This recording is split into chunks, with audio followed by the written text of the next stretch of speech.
Ya está grabando, según me dice acá. Cuando hablamos del Poder Judicial, enseguida nos viene a la cabeza la idea de los jueces, ¿no? El Poder Judicial es un poder del Estado. A diferencia de los demás poderes, no tiene una legitimidad democrática directa, es decir, entendiendo por esto que no son elegidos directamente los jueces por el pueblo de la nación, sino que son elegidos indirectamente. Vamos a ver después bien el procedimiento, pero ¿quién elige a los jueces? El Poder Ejecutivo con acuerdo del Senado. Otro punto así a rescatar, y por eso toda la teoría del carácter contramayoritario de los jueces, es que justamente esta idea de control de constitucionalidad asociada al Poder Judicial parecería estar dejándole la última palabra en relación a los desacuerdos democráticos ¿a quiénes? A los miembros de un poder que no tienen elección popular directa. Y esto parecería mostrarnos una paradoja. ¿Cómo es que si te interesa tanto la participación popular, si hablas tanto de igualdad como elemento sostén del autogobierno colectivo, dejás en el poder menos relacionado con este elemento la última palabra para establecer o para definir los desacuerdos básicos institucionales de la comunidad, para resolver esos desacuerdos? Esta es una temática compleja, una temática que vuelve a presentarnos esta idea de constitucionalismo y democracia, agua y aceite, matrimonio complejo y por conveniencia, pero también, Relación tóxica. no sé si relación tóxica, por ahí es una relación de retroalimentación mutua y no tóxica, pero lo tenemos ahí siempre en estado latente y larval, básicamente para buscar nuevos argumentos a favor de el status quo o los mejores argumentos posibles a favor de sus reformas, que estas son dos cuestiones que considero deberían estar presentes en el análisis político. Estas dos cuestiones. Vamos a entender también que la idea de democracia que estamos construyendo no es meramente refrendo a la decisión mayoritaria y listo. Es refrendo a la decisión mayoritaria si se respetan determinados derechos, si se respeta determinado procedimiento y si existe posibilidad de expresión de todas las voces. No es solo mayoritarismo el concepto de democracia que estamos construyendo, por lo que estamos viendo. Y en ese contexto empieza a tener algún grado de seducción la idea del juez como árbitro del proceso. Parecería, para algunos autores, que la mejor forma de legitimar el Poder Judicial es justamente entenderlo como el árbitro, el que tiene que encargarse que no se violen las reglas de juego, básicamente. Después, el resultado del juego, los goles, quién hace los goles, quién no hace los goles, es otro problema. Pero por lo menos que las reglas de juego preestablecidas por la propia Constitución no se violenten. Para algunos, hace poco salió un artículo de Roberto Saba, voy a tratar de buscarlo, esta visión meramente procedimentalista del Poder Judicial no es suficiente. El Poder Judicial es algo más que esto. Si me esperan un segundo, yo hoy, ya, un segundo, es un segundo nada más, trato de buscar este artículo y se los paso ya, porque es un artículo periodístico, pero está muy interesante, muy interesante. A ver si logramos verlo pronto.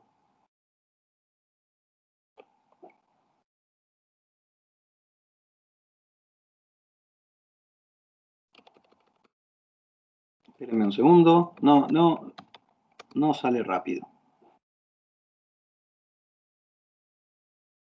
Acá está. Me esperan 2 segundos y les comparto un link.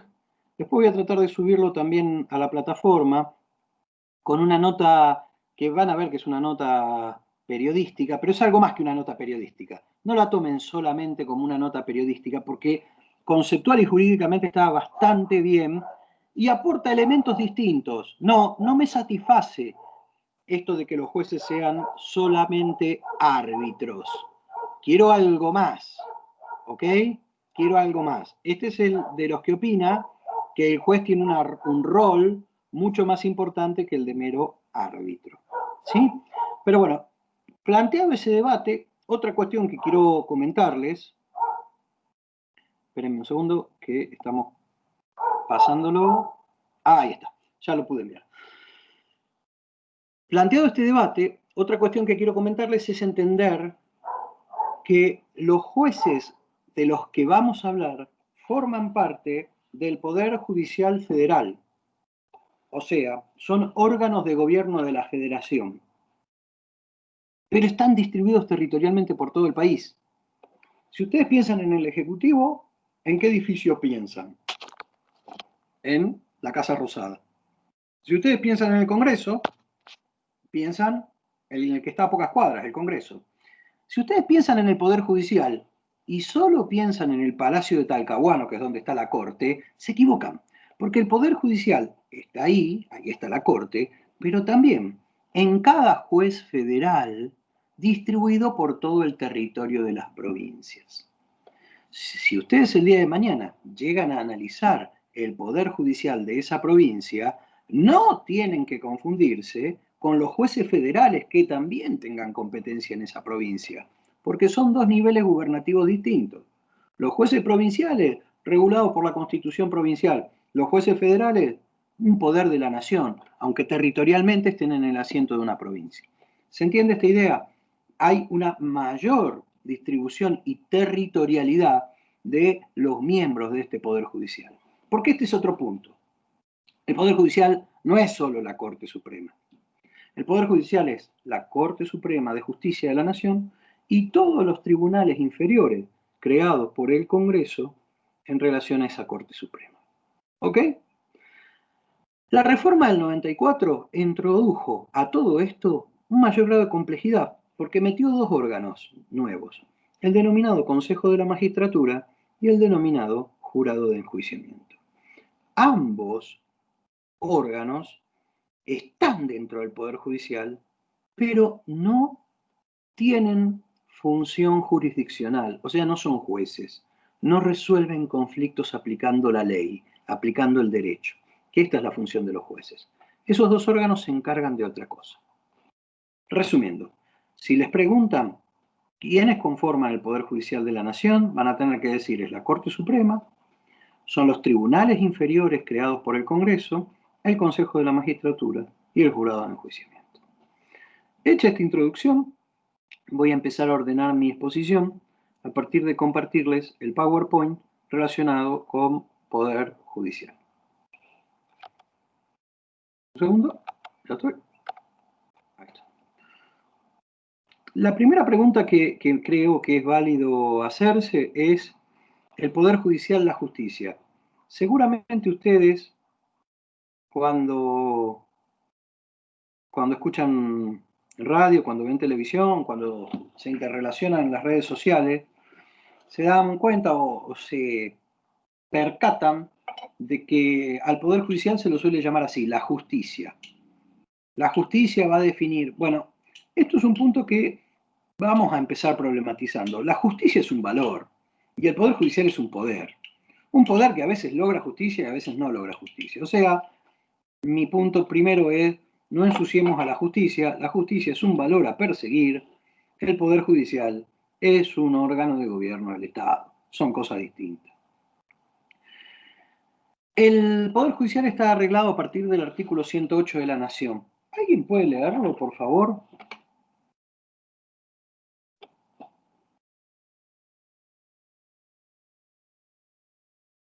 ¿Alguien queda que quiera leerlo? Yo lo leo si quieren. Muchas gracias. Artículo 108. El Poder Judicial de la Nación será ejercido por una Corte Suprema de Justicia y por los demás tribunales inferiores que el Congreso estableciere en el territorio de la Nación. Bien. Fíjense algunos puntos interesantes para rescatar y en base también a la vigencia del debate político que se está generando en relación a esto. La Corte Suprema es el único órgano específicamente creado por la Constitución. Es la cabeza del Poder Judicial, pero no es ella sola el Poder Judicial. Como dije antes, además de ella, en función jurisdiccional también están todos los jueces inferiores, ¿está? Todos los jueces de la nación. Pero, ¿quiénes crean? Vean el tercer punto. ¿Quiénes crean esos juzgados? El juzgado federal en lo penal de Morón, los juzgados federales de Matanza que no se terminan de abrir, el juzgado federal de Quitilipi o el juzgado federal de Tierra del Fuego. ¿Quiénes los creó? El Congreso de la Nación mediante una ley que estableció crear el juzgado federal X con competencia territorial en tales lugares. ¿Ok? Bien. Entonces, ¿cuántos juzgados, cuántas cámaras distribuidas por el país, en qué materia se divide la competencia federal? Es una función legislativa. El poder legislativo ha establecido eso mediante leyes. Otro punto que no establece la Constitución, vamos a darnos cuenta que es uno de los poderes tal vez menos precisado en su reglamentación, es los miembros de la Corte. Si bien históricamente en la Constitución de 1853 sí encontrábamos establecida la cantidad de jueces de la Corte, la reforma de 1860 sacó este atributo. Los jueces de la Corte, la cantidad de jueces de la Corte, cómo está conformada la Corte, no se encuentra expresamente establecida en nuestra Constitución. Y esto ha generado que una ley del Congreso sea la que establece los números de miembros de la Corte. En nuestra historia institucional ha habido varios momentos, mucho tiempo de 5, en algún momento de 7, en la década del 90, con la famosa mayoría automática, o denominada mayoría automática, se eleva a 9 miembros.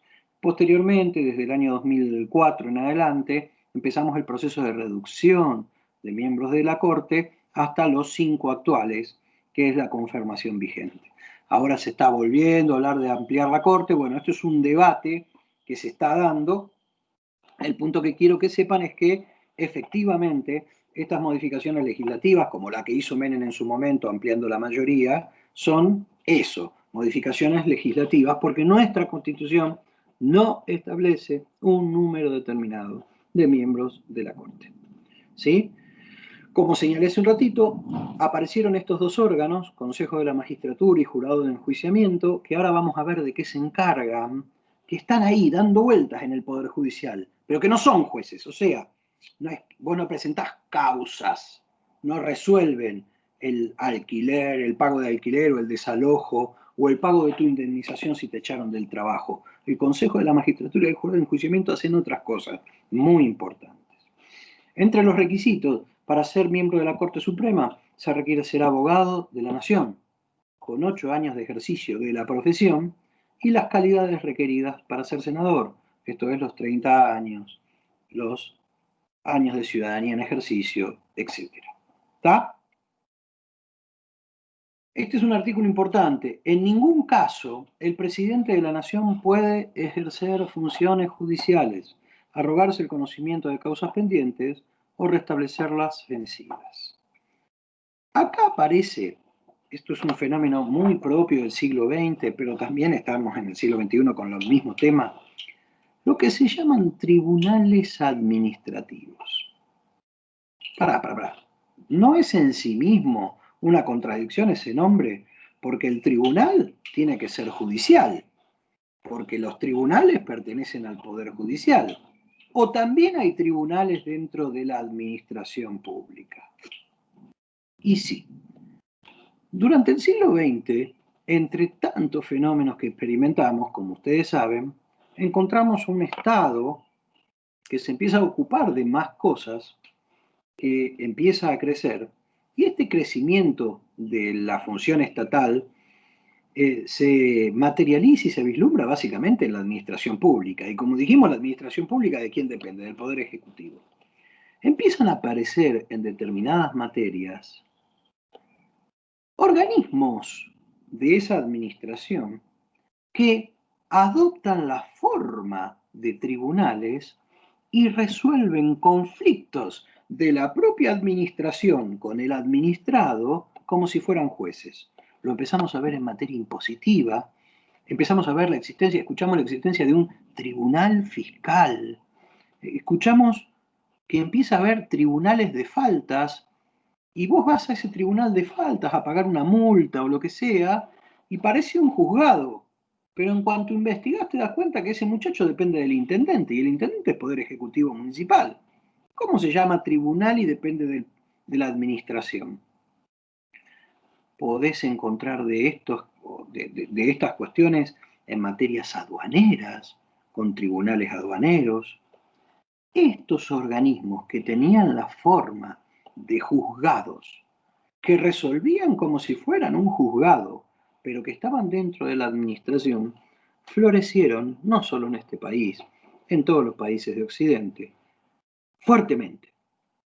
La Corte resuelve que estos tribunales son constitucionales siempre y cuando tengan habilitada la posibilidad de una revisión posterior verdaderamente judicial, o sea, en cabeza de un juez.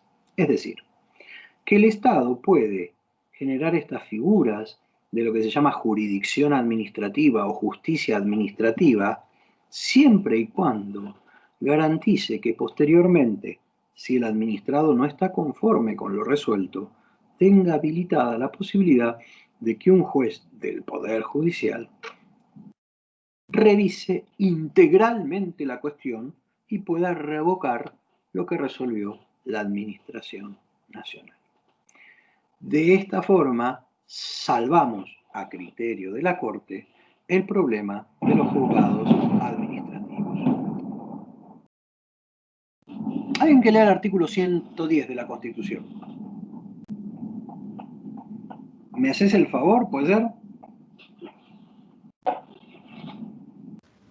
Lo leo si quiere. Sí. Artículo 110. Los jueces de la Corte. Frena un poquito. Acá se está cayendo el mundo. No sé dónde viven ustedes. Se escucha. Pero acá empezó a caerse el mundo. No, sí, acá está el diluvio. Bueno, alguien que lea el 110, por favor. Leo. Artículo 110. Los jueces de la Corte Suprema y de los tribunales inferiores de la Nación conservarán sus empleos mientras dure su conducta y recibirán por sus servicios una compensación que determinará la ley y que no podrá ser disminuida en manera alguna mientras permaneciesen en sus funciones. Perfecto. Acá aparece dos elementos que quiero comentarles. Los jueces... Este no es, este no es el tema de Fay y Schifrin. También, muy bien. Vamos. También, a ver, tangencialmente, pero está bien que lo hayas visto, porque uno de los puntos que se discutió en Fay y Schifrin fue si el tope de 75 años lesionaba la garantía de inamovilidad de los jueces. Y la Corte, si vos recordás Schifrin, dice, no, loco, no, no. Poner un tope de edad no modifica la garantía de inamovilidad de los jueces. A ver, vamos a entender algo. Si bien estas cosas parecen privilegios, son en realidad garantías del sistema. A veces, mal formadas, sí terminan siendo privilegios. Pero esto sería como los fueros de diputados y senadores que estudiamos la clase pasada. ¿En qué sentido? Si yo permitiría que a los jueces los saquen como se les canta al poder de turno, ¿serían independientes los jueces? Seguramente no. Si yo permitiría que a los jueces se les reduzca el sueldo todas las veces que quisiera, ¿tendría jueces independientes o tendrían jueces que tendrían que estar pendientes de lo que reciben de sueldo y de acuerdo a eso fallar por una cosa o por otra? Estas dos cuestiones, que les repito, aparecen como privilegios a primera vista, en realidad son garantías que hacen a la independencia de los magistrados. Por eso, los jueces son inamovibles. Solo pueden ser removidos si son removidos por juicio político. Y las causales para remover por juicio político las vamos a ver en la filmina que viene. ¿ok? Pero son removidos solo por juicio político. Inamovilidad de los jueces, entonces, y acá está muy bien el aporte del compañero, no se conmueve, no se lesiona por haber puesto una edad, porque hasta esa edad los jueces son inamovibles. Y para la Corte, lo que dice el artículo 99, inciso 4, esto de que a los 75 años tienen que volver a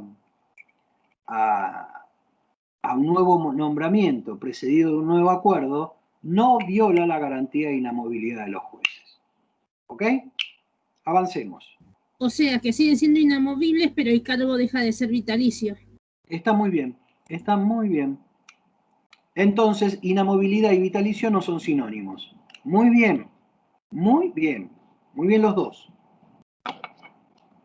Bien. ¿Cómo se remueven los jueces de la Corte Suprema? Vieron que ahora, hace poco, una diputada promueve iniciarle el juicio político al presidente de la Corte, Carlos Rosenkrantz. ¿No? Bueno, ¿qué es esto del juicio político? El juicio político es un juicio de remoción en donde la Cámara de Diputados acusa y la Cámara de Senadores hace las veces de juez.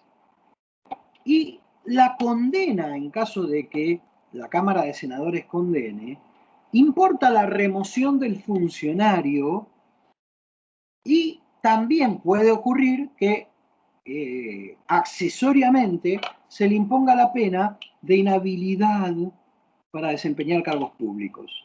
¿Sí? Se le prohíba volver a desempeñar cargos públicos. Este juicio de remoción requiere mayorías muy importantes, 2/3 de los votos de cada Cámara. Es un juicio complicado. En el caso, los funcionarios que se pueden remover por juicio político, creo que lo dije, pero lo recordamos, es presidente, vice, jefe de gabinete, ministros del Poder Ejecutivo y los jueces de la Corte. Algunos de ustedes me preguntarán, ¿y cómo remuevo a los jueces de los tribunales inferiores? Ya vamos a verlo. Ya vamos a verlo. Esos son los jueces que se pueden remover.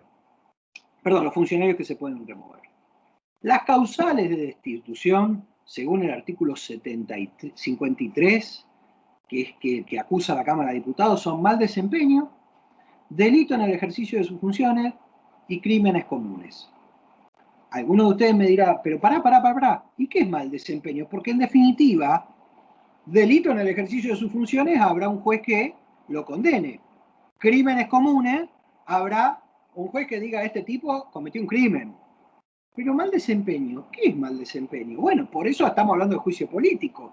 El mal desempeño importaría un apartamiento radical de lo que consideramos buen desempeño, pero como ustedes ven, el contorno es muy efímero, muy difícil de establecer.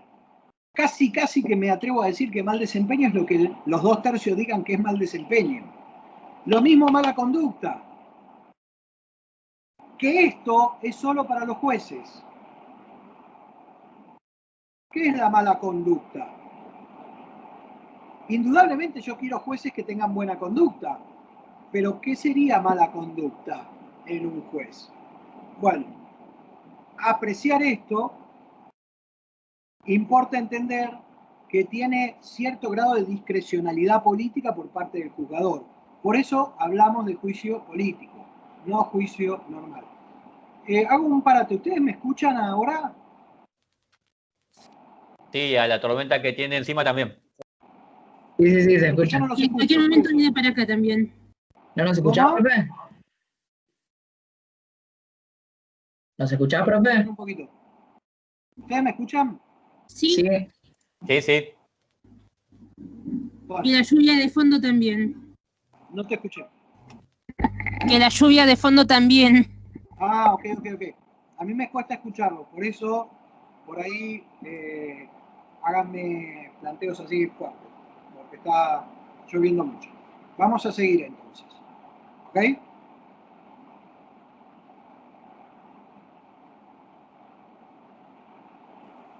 Podemos llegar, profe. ¿Cómo? Que puede continuar, profe. ¿Querés una pregunta? No, que se puede continuar, que se escucha bien ok, todo. ok. Ya estoy.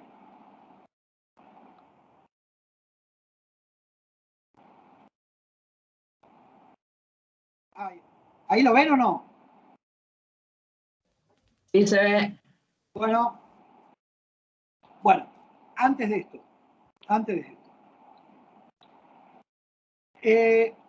los miembros de la Corte Suprema pueden ser removidos por juicio político. Ahora, ¿cómo son removidos los jueces de los tribunales inferiores? Y otra cosa, ¿cómo se nombran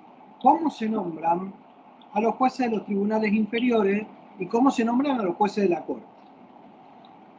Acá para algunas cosas empieza a tallar lo que dice el Consejo de la Magistratura. Para eso les pido, si alguien puede leer el artículo 99, inciso 4, si es tan amable de leerlo. En voz alta, ¿no?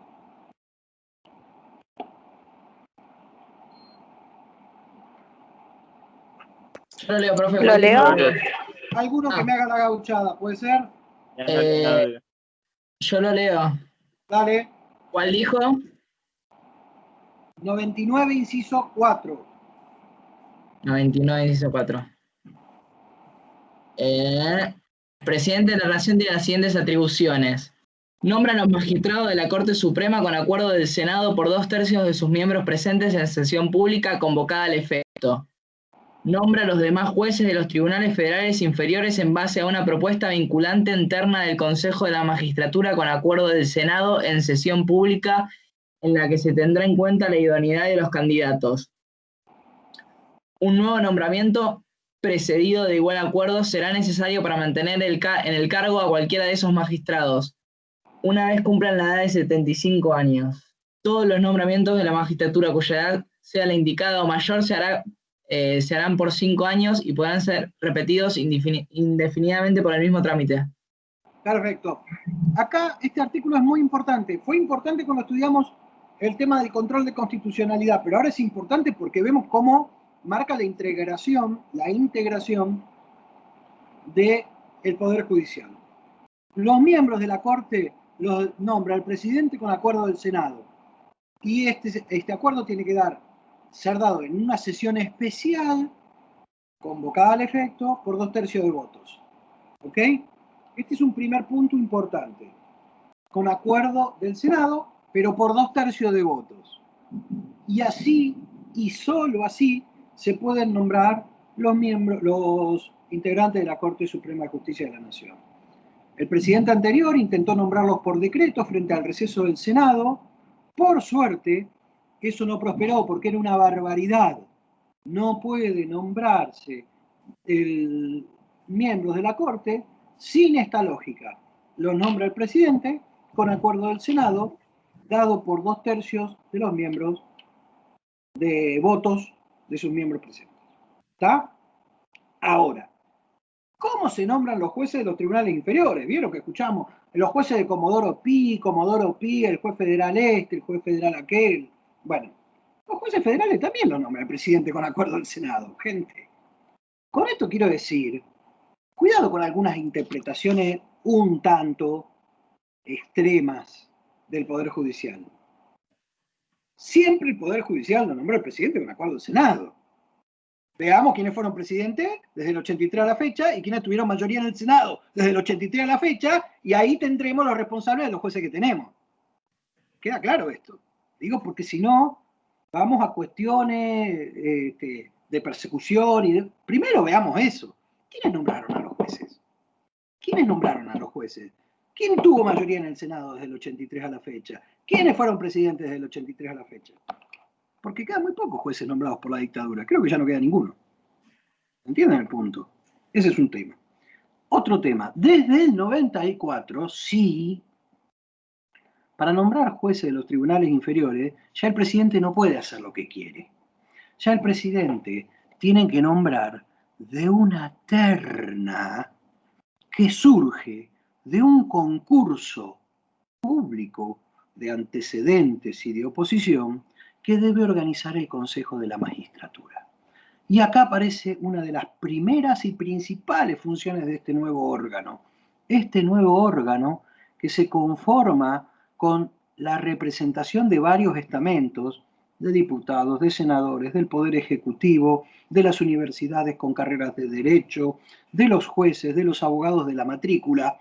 Este órgano que se conforma con distintos estamentos, entre sus funciones tiene organizar los concursos. Es decir, mañana, de vuelta el juez federal de Quitilipi, pobre, lo mato, se murió. Queda vacante ese juzgado, ¿qué hago? Consejo de la Magistratura llama a concurso público y abierto, antecedente y posición, pone las bases para ser nombrado jueza de tal lugar. Y entonces, yo tuve la suerte de ser alguna vez examinador en estos concursos. Vos le tomás un examen y el tipo que quiere ser juez, además de cumplir determinados recaudos, por ejemplo, ser abogado, los 8 años, los 6 o los 4, depende de la instancia que esté en concurso. Al abogado se lo va a evaluar, se le va a evaluar los antecedentes, los libros que publicó, la experiencia docente que tiene, su desarrollo personal y profesional, si viene de la justicia, si no viene de la justicia, si es un especialista en tal materia, si no lo es. Pero además de todo eso, que tiene un puntaje bastante objetivizable, o sea, de antemano vos sabés cuánto vale haber publicado un libro, cuánto vale haber publicado un artículo, cuánto vale haber publicado un artículo en revistas con referato, cuánto vale haber publicado un artículo en revistas sin referato para tu puntaje. Además de eso, se le examina. Entonces viene un día, se van a un lugar y se les toma un examen que es escribir sentencias. Se les da 2 casos y se les da 10 horas.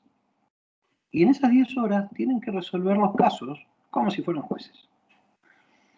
De todo este bodoque surge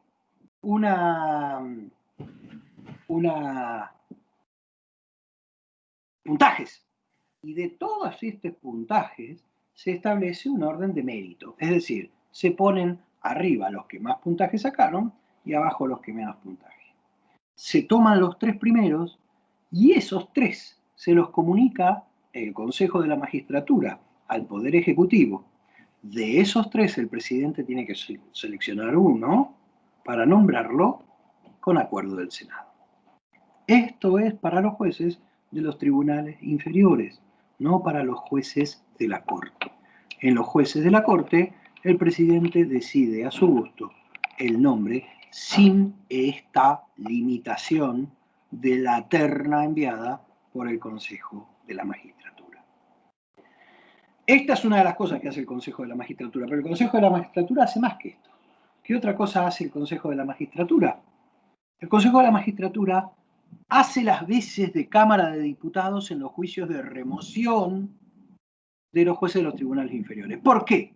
Porque los jueces de los tribunales inferiores los remueve la acusación del Consejo de la Magistratura y son juzgados por otro órgano que se llama jurado de enjuiciamiento. ¿Eh? ¿Hola? No te escuché. No, nada, profe. Bueno, está estos dos. ¿Es eso lo único que hace el Consejo de la Magistratura? No, hace más cosas. Es un órgano importante, para algunos es un órgano polémico y para algunos es la peor reforma de todas de la Constitución del 94. Vamos a leer los artículos y vamos a ver algunos argumentos a favor y algunos elementos en contra. Los artículos los voy a leer yo, pido que sigan conmigo. Son el 114 y el 115, son artículos largos. Pero básicamente los 2 puntos que a mí me interesan los acabo de explicar. 114 de la Constitución. El Consejo de la Magistratura, regulado por una ley especial sancionada por la mayoría absoluta de la totalidad de los miembros de cada Cámara, tendrá a su cargo la selección de los magistrados y la administración del Poder Judicial. El Consejo será integrado periódicamente, de modo que se procure el equilibrio entre la representación de los órganos políticos resultantes de la elección popular, de los jueces de todas las instancias y de los abogados de la matrícula federal. Será integrado, asimismo, por otras personas del ámbito académico y científico, en el número y la forma que indique la ley. Serán sus atribuciones: 1. Seleccionar mediante concursos públicos los postulantes a las magistraturas inferiores. 2. Emitir propuestas en ternas vinculantes para el nombramiento de los magistrados de los tribunales inferiores. 3. Administrar los recursos y ejecutar el presupuesto que la ley asigne a la Administración de Justicia. 4. Ejercer facultades disciplinarias sobre los magistrados. 5. Decidir la apertura del procedimiento de remoción de magistrados, en su caso ordenar la suspensión y formular la acusación correspondiente. 6. Dictar los reglamentos relacionados con la organización judicial y todos aquellos que sean necesarios para asegurar la independencia de los jueces y la eficaz prestación de los servicios de justicia. Como vemos, el Consejo de la Magistratura tiene funciones disciplinarias frente a los jueces, funciones financieras, porque el Consejo de la Magistratura lo que hace es administrar el presupuesto del Poder Judicial, menos el de la Corte. Tiene funciones reglamentarias, dicta reglamentos, pero también tiene funciones en el procedimiento de selección de jueces y funciones en el procedimiento de remoción. Ahora, ¿quién ordena la remoción? Y ahí aparece el otro órgano, que es el jurado de enjuiciamiento. Los jueces de los tribunales inferiores de la Nación serán removidos por las causales expresadas en el artículo 53, por un jurado de enjuiciamiento integrado por legisladores, magistrados y abogados de la matrícula federal.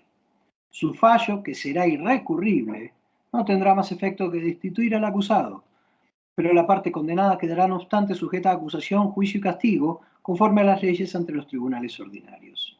Corresponderá archivar las actuaciones y, en su caso, reponer al juez suspendido si transcurrieran 180 días contados desde la decisión de abrir el procedimiento de remoción sin que haya dictado el fallo. En la ley especial a que se refiere el artículo 114, se determinará la integración y procedimiento de este jurado. Esto sería el órgano que remueve a los jueces que fueron acusados por el Consejo de la Magistratura. Acá meto algunos argumentos a favor y en contra. Yo creo que sigue siendo una figura polémica, es una figura en donde incluso la integración misma, hoy son 13 miembros, en su momento fueron 21, incluso esto está discutido. Argumentos a favor: bueno, en algún punto podría decirse que despolitiza el nombramiento y la destitución de los magistrados. ¿Por qué? Porque en definitiva, más allá de que el Consejo de la Magistratura tiene una integración política, el concurso es el concurso.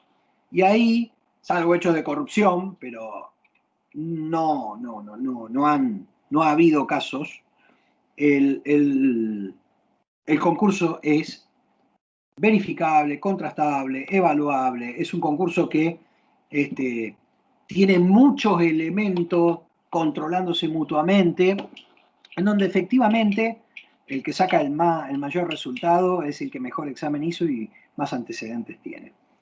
En ese punto existe cierta, si se quiere, cualidad positiva de estos institutos.